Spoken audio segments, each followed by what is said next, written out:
So Genesis 43 is more than an ordinary story of brothers going back into Egypt. No. It's one of transformation, one of restoration, one of the heart of God. It's one of forgiveness and so much more. So here are 10 things I learned from Genesis 43. 1. See, God often repeats tests that we have failed in just to reveal his transformative power. So you see, the brothers first failed with Joseph. And now God repeats the same test for them with Benjamin. But this time they passed. They chose love over jealousy, hate, and self-preservation. But you see, the most beautiful part of this story is the fact that in this time, it was rigged in their favor.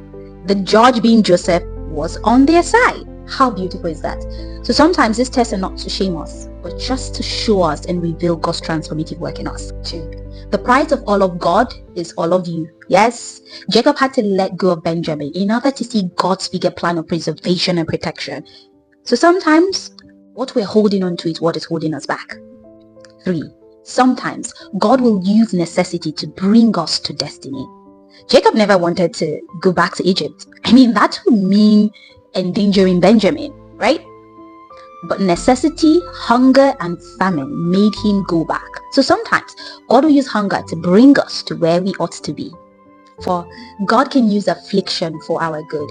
You see, the famine looked like a tragedy, but at the end of the day, it was God's means of preservation for an entire people, a generation, a family. You see, God doesn't waste anything.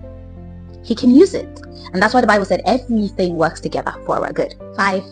Judah's transformation is what Christianity is all about. You see, that same Judah that sold Joseph, orchestrated everything, that same Judah that had a scandal in his family, same man. But now, he's not willing to be a sacrifice for Benjamin. You see, God's grace doesn't just forgive us, but it transforms us. 6. Jesus wants closeness with us, but guilt keeps sinners away. Joseph just wanted to eat with his brothers, but his brothers kept expecting punishment. Everything was an attack. Everything was orchestrated by God to flog them. But that wasn't the case. That's what sin does. That's what guilt does. 7. God restores people through love, not rejection. Joseph loved his brothers even before they apologized. The same way the Bible tells us that God loved us first. He didn't wait for us to clean ourselves off the mess. No, he loved us even when we were sinners. 8. True repentance changes the heart. You see, the brothers were changed. They were transformed.